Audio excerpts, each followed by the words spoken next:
les membres des comités d'experts, mesdames et messieurs, représentants des institutions, membres de RAFLO, mesdames et messieurs les représentants des partenaires sociaux, du patronat et des organisations syndicales, mesdames et messieurs, chers invités, Dalen ak Jam, Yexlen ak Jam, Fissi Sénégal.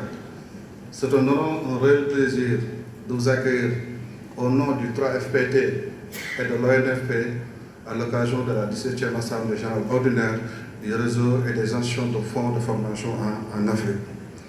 Permettez-moi tout d'abord d'exprimer notre gratitude à l'ensemble des membres du RAFPRO pour la confiance accordée au Sénégal pour abriter cette importante rencontre statutaire qui constitue un moment privilégié de concertation, d'évaluation stratégique ainsi que de projection collective pour l'avenir de la formation professionnelle et technique en Afrique. Mesdames et messieurs, votre présence distinguée, malgré des agendas particulièrement chargés, témoigne de l'intérêt constant que vous accordez à la coopération africaine, au partage d'expériences et à la construction de solutions innovantes pour répondre aux défis de l'employabilité, de la compétitivité économique ainsi que de la transformation structurelle de nos différentes économies. Mesdames et messieurs, cette 17e Assemblée générale ordinaire revêt un caractère particulièrement stratégique. À l'instar des sessions précédentes, elle nous offre l'opportunité de porter un regard lucide sur toutes les actions déjà menées au cours de l'année 2025 et d'en mesurer les acquis, d'en tirer les engagements nécessaires, mais surtout de définir ensemble les orientations qui guideront notre action collective pour l'année 2026, mais aussi au-delà.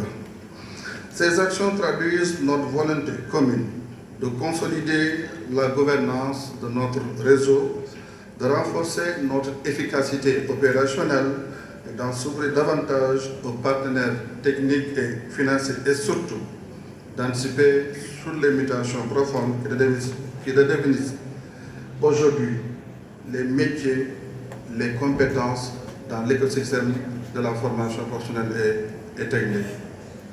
L'IA n'est pas seulement un outil technologique. L'IA est en train de redessiner de manière systématique les métiers, les compétences ainsi que les avantages stratégiques au niveau des entreprises. Mesdames et messieurs, vous l'avez compris, l'un des temps forts de cette rencontre sera sans doute la poursuite de notre réflexion autour de l'intelligence artificielle, une thématique devenue incontournable dans le monde d'aujourd'hui.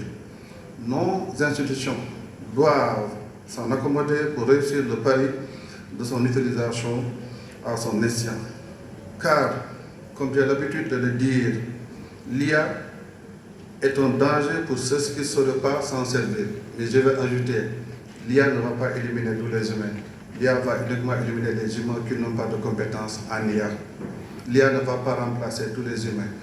L'IA va uniquement remplacer les humains qui ne peuvent pas l'utiliser là où c'est nécessaire et là où c'est obligatoire. En effet, l'IA ne représente pas seulement une révolution technologique, elle constitue une opportunité historique pour repenser nos modèles pédagogiques, améliorer nos dispositifs de financement, optimiser nos mécanismes de suivi et évaluation et développer des solutions plus inclusives, plus agiles et davantage alignées sur les besoins du marché du travail. Aujourd'hui, la formation professionnelle et technique fait face à deux défis. Tout simplement parce que les métiers évoluent beaucoup plus vite que les programmes de formation. Ensuite, l'IA est en train de redessiner les compétences dont les entreprises ont besoin. Donc toute l'importance de notre atelier thématique qui a porté l'impact lié à enjeux sur l'employabilité, enjeux sur la compétitivité au niveau des entreprises.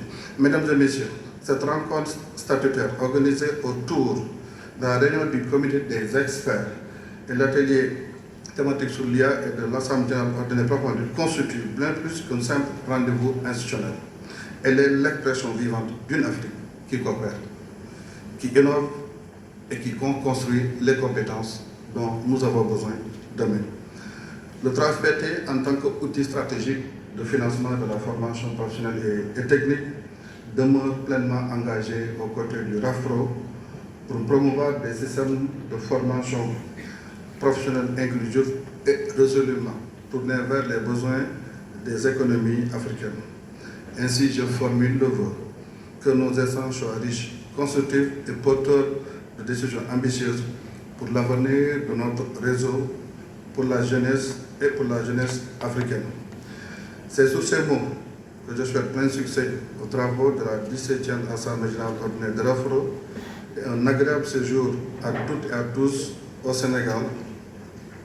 Vive le RAFPRO, parce que le développement est une affaire de compétences. Merci beaucoup.